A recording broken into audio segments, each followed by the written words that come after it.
उत्तर भारत में व्यापार, उद्योग और वाणिज्य, इसमें आता है व्यापार।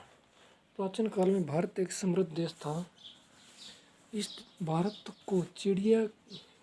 देश को चिड़िया के सोने की चिड़िया के नाम से जाना जाता था। भारत के गांव आर्थिक दृष्टि से आत्मनिर्भर थे।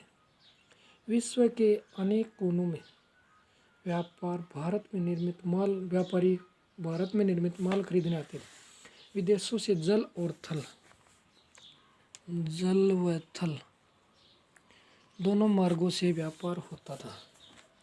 स्थल मार्ग द्वारा पूर्व तिब्बत या चीन और पश्चिम में ईरान और अरब में व्यापार होता था। पूर्व में ताम्रलिप्ति का बंदरगाह प्रमुख था और भारत के पूर्व दिशा में ताम्रलिप्ति नाम का बंदरगाह प्रमुख था।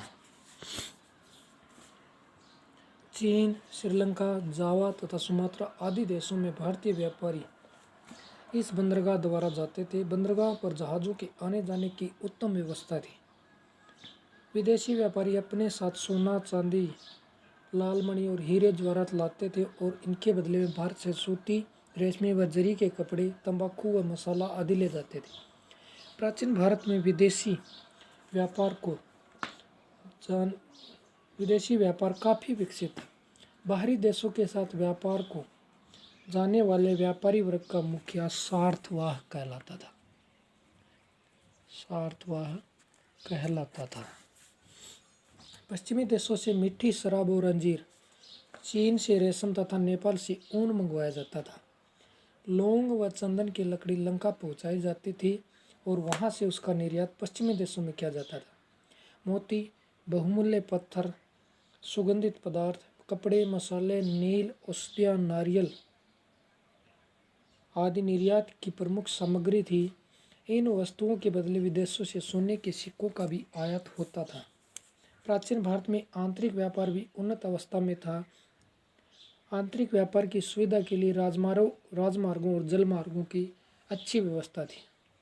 जल मार्ग व्यापार की दृष्टि से अधिक सुविधाजनक था। गंगा, ब्रह्मपुत्र, नर्मदा, गोदावरी, कृष्णा और कावेरी नदियों द्वारा जल मार्ग से व्यापार होता था। इसके लिए बड़ी बड़ी नौकाएं बनाई जाती थी। थल मार्ग से भी व्यापार होता था। अब दूसरा आता है उद्योग।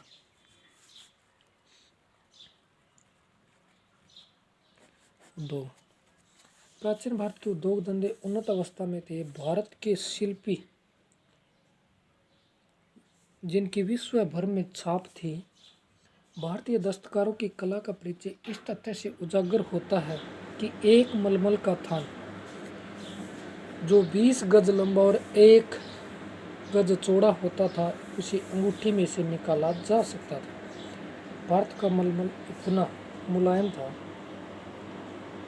कि 20 गज लंबे और 1 गज चौड़े मलमल को अंगूठी से निकाला जा सकता था। भारत में सबसे उन्नत उद्योग वस्त्रोत्पादन था। वस्त्रों का उत्पादन, सूती कपड़े के व्यवसाय के लिए बनारस, वत्स, बंग और मदुरा आदि में कारखाने थे। सूती कपड़ों के अलावा ऊनी कपड़े और रेशमी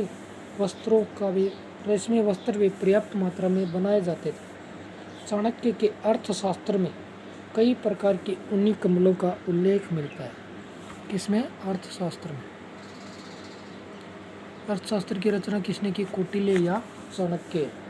मैगस्थनीज के अनुसार भारतीय लोग मलमल के बारीक वस्त्र पहनते थे जिन पर जरी का काम होता था। बंगाल मलमल के कपड़े बनाने में विख्यात था। कपड़े अनेक रंगों के होते थे। प्राचीन भारत में दूसरा मुख्य उद्योग धातु संबंधी था। खानों से तरह तरह की धातुएं निकालकर उसे पिघला साफ कर उसके विविध बर्तन, अस्त्र शस्त्र, आभूषण, मूर्तियां आदि बनाई जाती थी। धातुओं में सोना, चांदी, तांबा, लोहा, जस्ता आदि प्रमुख थी और समुद्रों से विभिन्न प्रकार की मणि, मुक्ता और रत्न शिल्प आदि निकालने का काम भी होता था।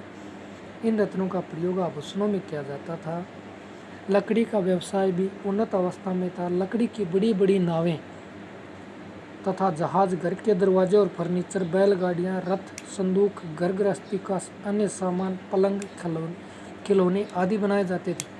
अन्य उद्योग में लोहार का व्यवसाय, चमड़े का उद्योग, हाथी दांत की विभिन्न वस्तुएं बनाने, भवन निर्माण, चीनी, नमक, नील उत्पादन आदि उद्योग उन्नत अवस्था में थे।